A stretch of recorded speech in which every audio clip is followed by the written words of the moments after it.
A science story, huh? These NYU scientists, I felt right. I was so And I just thought, well, I had figured it out it was that golden moment. because science was on my side.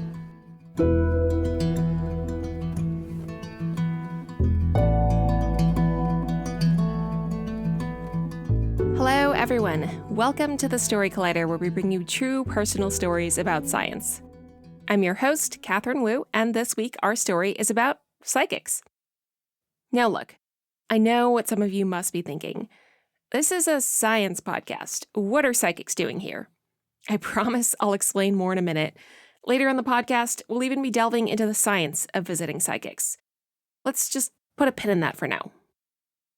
But come on, while I've got you here, let's admit it. There can be a kind of guilty pleasure in this sort of stuff, right? I mean, I'm not much into psychics myself, but I've always been a fan of personality tests. And I'm not talking online quizzes that tell you what succession character you are or what color jelly bean best captures your vibe. I mean the ones that ask how you'd react in certain situations and how you'd rate your own tendency to socialize, and then give you a sense of how you compare to the rest of the world. There's one I like called the Big Five, and it tells me that my extroversion and agreeableness are both kind of low, and that my neuroticism is off the charts high, all of which, if you know me, definitely checks out. And yeah, all personality tests totally have flaws. No single chart or designation or category can explain all of personality, especially across such a wide range of cultures and life experiences. And scientists know that personalities change over time, and they're not everything when it comes to explaining how humans behave. And personality tests definitely are not a scientifically backed basis for, say, hiring someone or not. When you're bored, though, sometimes it's just fun to feed a subset of your persona into an algorithm and see what it spits out. In a way, that's its own kind of science. Gathering data on what you're projecting out into the world and getting back something to log in your big old brain bank. And even if what you get back is silly or dead wrong or actually about Logan Roy or jelly beans, no, that's okay too. Maybe someday that's a great story you can share with us. Our story this week is from Rich Tackenberg. It was recorded in a secret backyard location in Los Angeles, California in October 2022. The theme that night was expectations.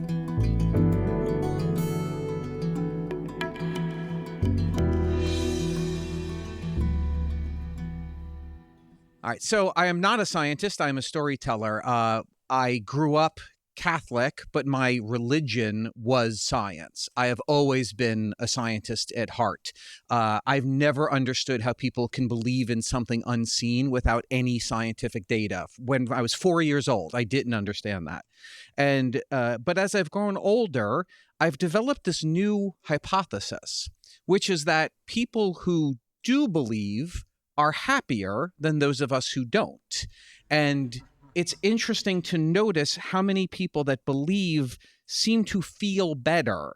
And I feel fine, but I want to feel better.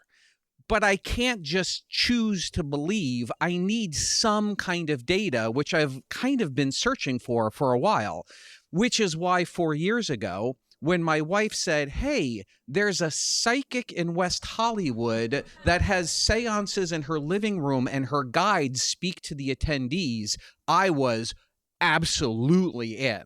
Because it sounds, I mean, I'm a science nerd, you can imagine what I think of psychics, but what if I'm wrong? What if there is some data that supports maybe there is something more than I can see? So I'm absolutely in. We show up at Pat's living room. All of the furniture has been removed and there's only shag rug carpeting and a row of seats, and it's filled. There's about 12 of us. Pat is a short, older woman, and she raises her hands up so that her guides can start speaking to her. And she says to one of the first women in the circle, she says, my guides are telling me that somebody in your life is going to disappoint you in the next 30 days.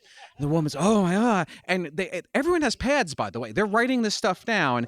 And to the next guy, there was a guy, I don't know where he was sitting, but he had been coughing. And she said, one of my guides is telling me that you need to stop drinking orange juice because it is orange juice that is creating the phlegm.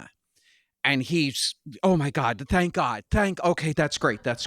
And this is going on. And I'm so interested, not in Pat, but in the people, because they are absolutely, like, this is like scientific facts that they are being given. They are writing this down as if it is absolutely true.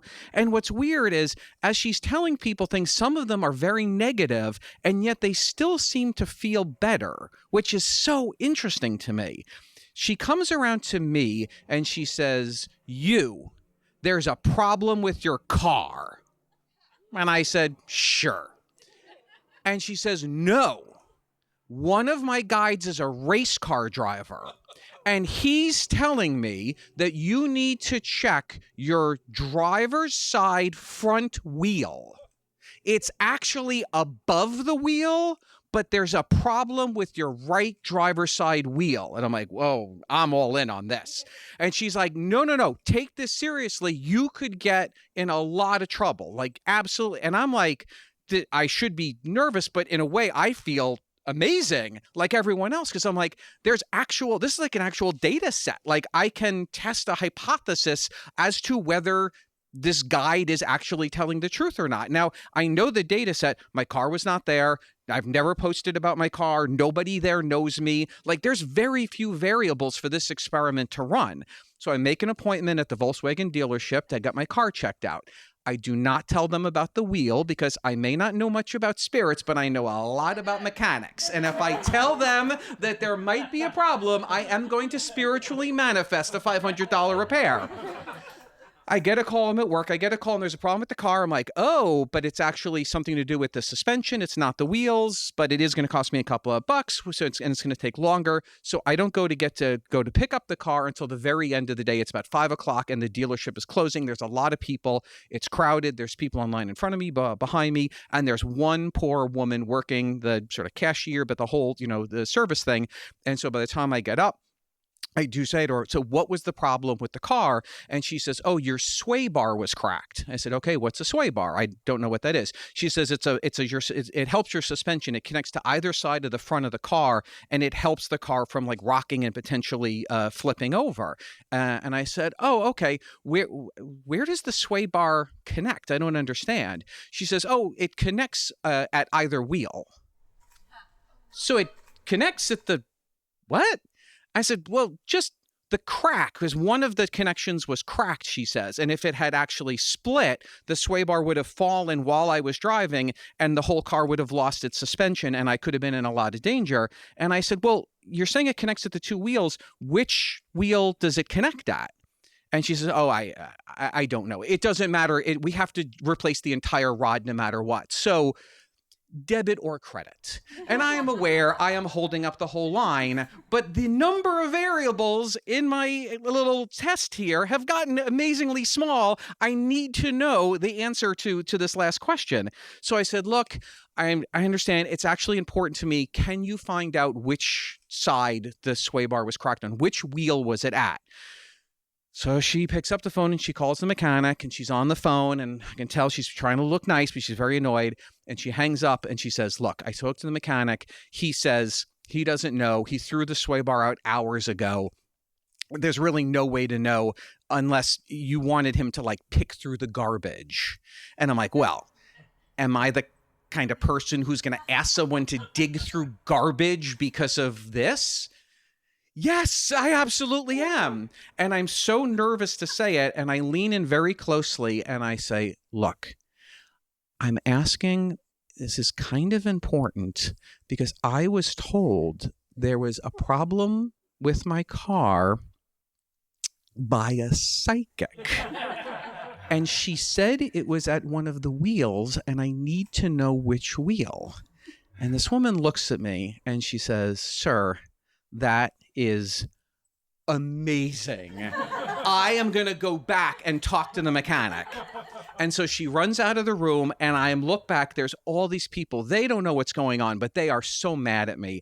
And I'm so giddy and I'm so excited. Like this could be the thing. And I'm already feeling good. And I'm starting to wonder if maybe my very hypothesis was flawed in the first place, that maybe I actually you don't actually need to have proof to believe. Maybe you do just choose to believe in moments like this, and that's how you feel better. So maybe the proof isn't actually that important, which was an interesting sort of thing to be thinking about when she comes back in and she looks very sort of disappointed, but I hadn't told her what wheel. And she says, we actually did find the sway bar. It wasn't hard to find, but I talked to the mechanic. I misspoke originally. The sway bar, it doesn't connect at the wheels. That's my apology. It doesn't. It actually connects above the wheels. Your sway bar was cracked above the right driver's side wheel. And despite the crowd and the pressure, I lean in and I tell her about Pat and the race car driver and the right driver's side wheel. And then, right as they're closing, we are hugging. And out of that, I can't say that I believe in God, but I do have this new scientific hypothesis that I've been pressure testing. I do kind of believe now that somewhere in the universe, there is a dead race car driver that is looking out either for me or for my car. And I know the evidence so far, it's pretty thin, but I do have a lot of data points that show conclusively that when I believe, I definitely feel better. Thank you.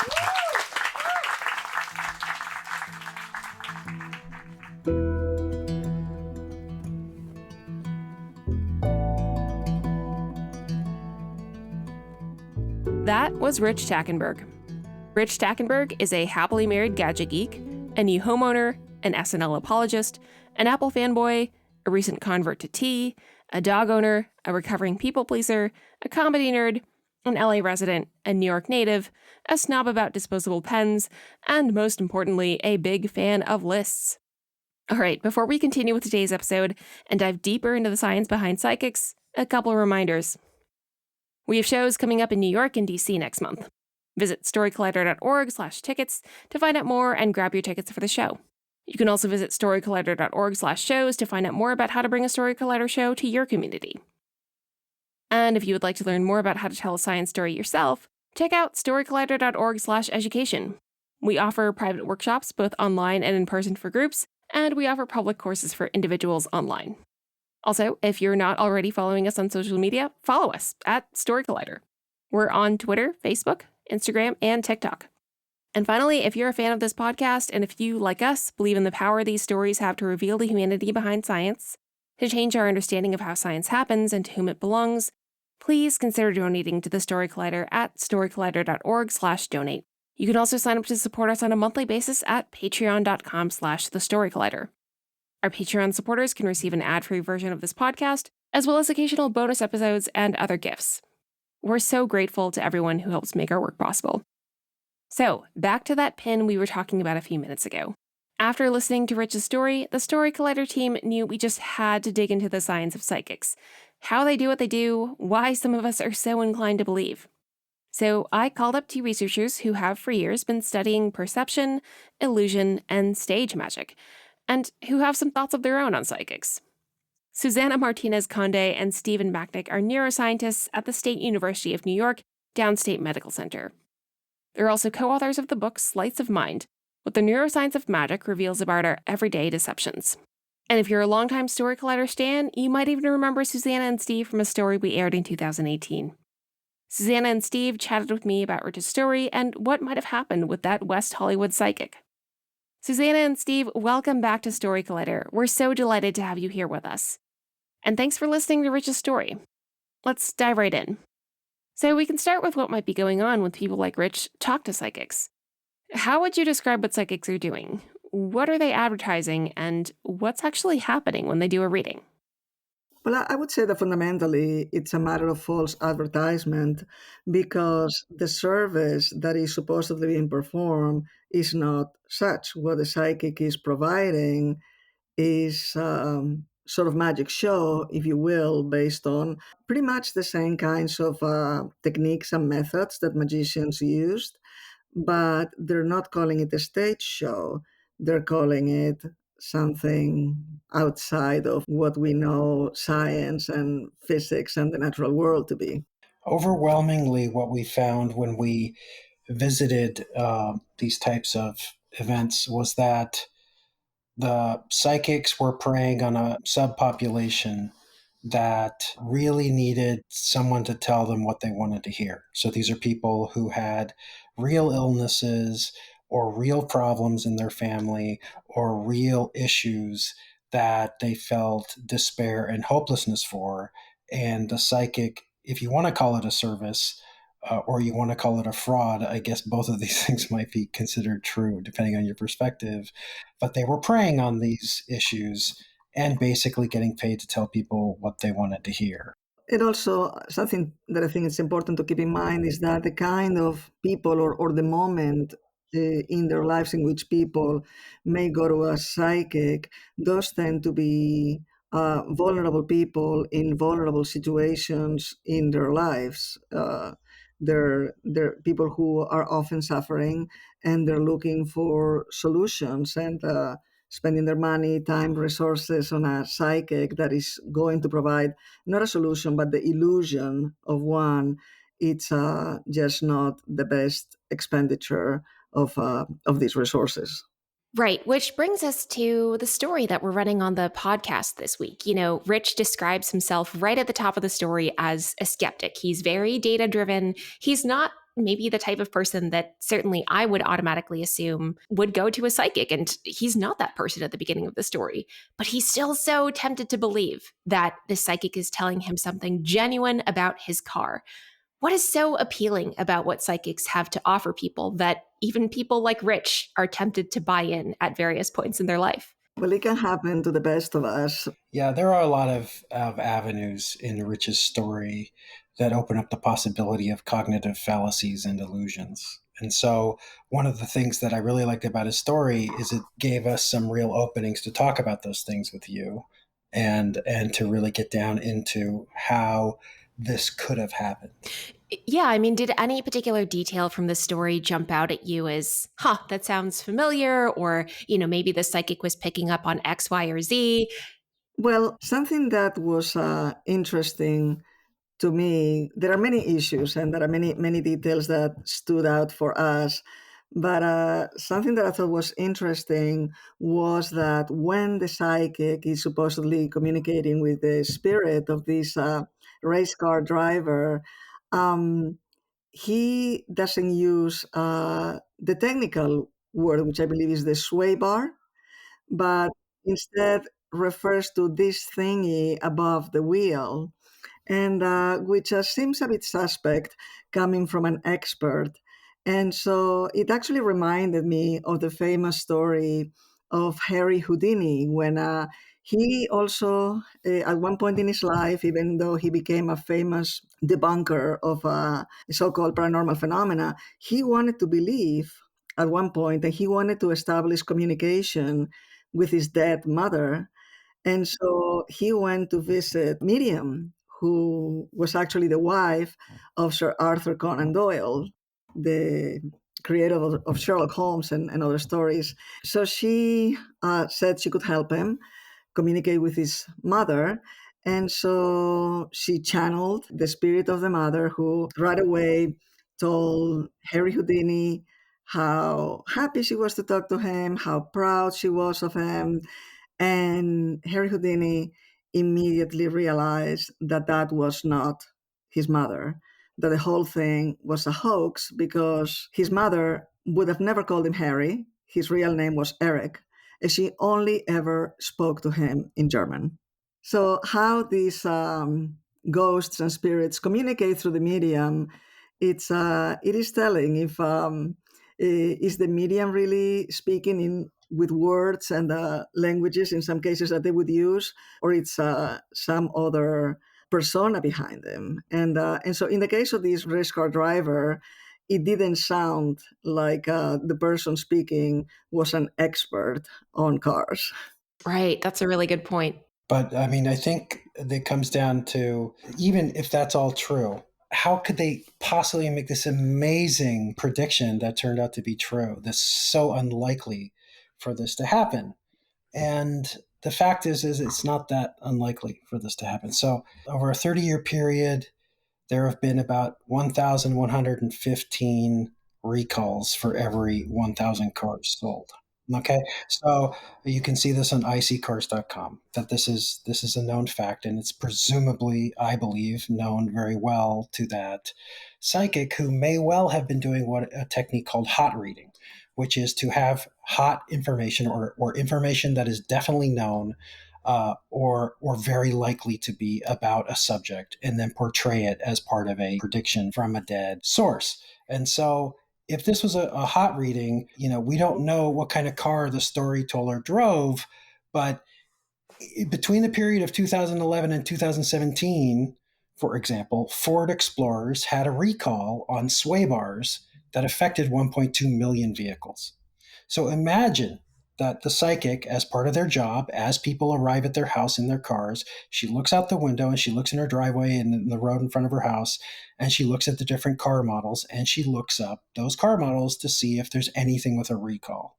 Okay, which is very likely, not very unlikely. So if she has a room of 12 people, I think he said, it's very likely that at least one of them has a recall. So she could now arm herself knowing that one of them had a recall, and then even if she got the side of the car wrong with the right side versus the left side of the sway bar, it's 50-50. But even if she got it wrong, it's still an amazing prediction, even if it's the left side and not the right side, right? So how this prediction could have happened is actually not difficult to imagine at all if you are armed with the knowledge that recalls are common, and it would seem amazing to someone who you predict. Right. The other technique that psychics use, of course, is cold reading, in which you can just make generalizations and be right a lot of the time because they apply to everybody. And one example from the story is when the psychic said to one of the guests, there is somebody in your life that's going to disappoint you in the next 30 days. And that basically would apply to 100% of the people. It would apply to me every day, I think, within the next 24 hours. Right. It's happening right now. Yeah, no, absolutely. I was thinking that too. You say something like, oh, someone in your life must be mad at you, or you look out the window and see kids' toys or a car seat in the car, and you say, oh, your kid might cause you some trouble in the next 2 months. Of course, those things are going to happen. So that makes total sense. But I guess to return to the customer side of the story, I mean, Rich started out as a skeptic, and still he was tempted to buy in. I imagine there are some people who are more susceptible to this type of, I guess, marketing or magic tricking. How does that factor in? Well, I think another of the elements that we see in Richard's story is a fair amount of confirmation bias, if you will, which is one of the most common cognitive biases. And yes, he states at the beginning of the story that he's a skeptic, but he has a vested interest. He wants to believe, and he states that I want to believe because I think that believing is going to make me happy. And then guess what? He ends up believing and feeling happier for it. And I think that brings us to the last thing I wanted to ask about, which is undoubtedly there are psychics and magicians and all sorts of people who have been able to exploit others because of their beliefs, because of their inherent biases.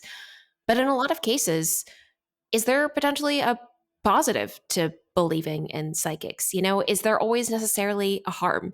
Rich seems fairly happy at the end of the story. So what's the big deal if he listens to a psychic every now and then? Yeah, I don't think that there's a big positive here. I think that what happened to Rich, the way he told the story anyway, was that he was pressed to get his car repaired or taken in, and it could have been that his sway bar was broken. It could have been that it wasn't, and he would have scheduled this car repair and ended up losing money and time based on something that wasn't real. And so when this is happening in a different context of someone who is actually very concerned and desperate to learn something that they really need to know about their cancer, for example, and they're given, for example, a magic crystal that if they only put that under their pillow at night, this is going to get rid of their tumors, which is the kind of thing we've seen sold at psychic fairs. Then this can be extremely damaging because they may believe and hope in this crystal that was very inexpensive, and it's not going to take maybe $100,000 for a surgery to remove. And their belief system allows them to go home thinking that this is actually more likely to work than a surgery and less pain. And then they don't get the actual medical care that they need. So I haven't heard a case yet where I can come away thinking, wow, I'm really glad that confirmation bias or that memory illusion or that false causation really happened, because otherwise the world would be worse. Yeah. And of course, there's a selection process, right? Like we select the memories and we select the stories that are good to share and that are good to remember. The stories in which maybe the psychic prediction didn't come through at all, they don't make it to the story collider, or the cases in which the person went to psychic and ended up feeling even more miserable than they started with. We don't tend to hear about those stories. They're just not as rewarding to hear about it, as they don't give you the sense of curiosity. So it is easy to end up with a very biased picture of the quote-unquote services that psychics provide. I wonder, in doing your research on psychics, has anyone ever asked you something along the lines of, well, makes sense to be a skeptic, makes sense to be data-driven, but how do you stop yourself from being completely cynical about everything? Where is the line between not believing what's actually bunk and having no faith at all in other people? Well, that's interesting. Usually people ask us, how can they protect themselves and gird themselves against illusions so that they can have perfect perception? And usually our advice to that is, you don't want that. You don't want perfect perception. You want to the illusions help you, not the frauds in this case, but the illusions that help you live your life, that fill in the gaps and that allow you to see things that are correct in context, even though your sensory systems can't quite perceive them with perfect alacrity. That kind of illusion is helpful.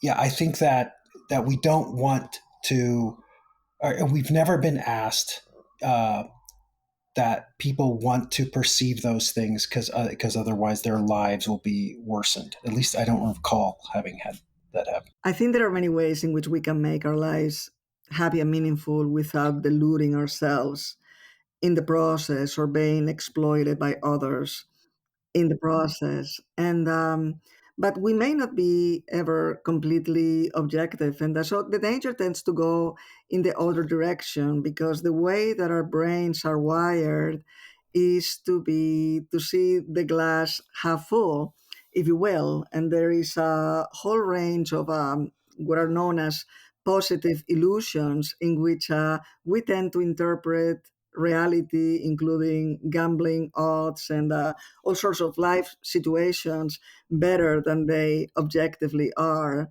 And this is generally a sign of good mental health, that we tend to be more optimistic than circumstances granted.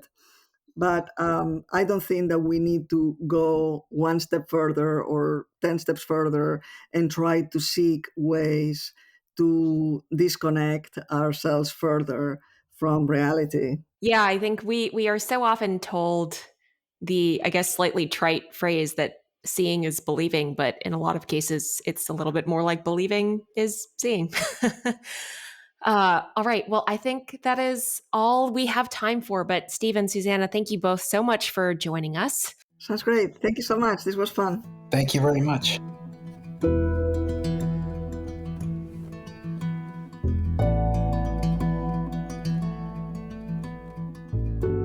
The Story Collider is so grateful to Rich for sharing his story with us, and to Susana and Steve for shepherding us through the science of psychics.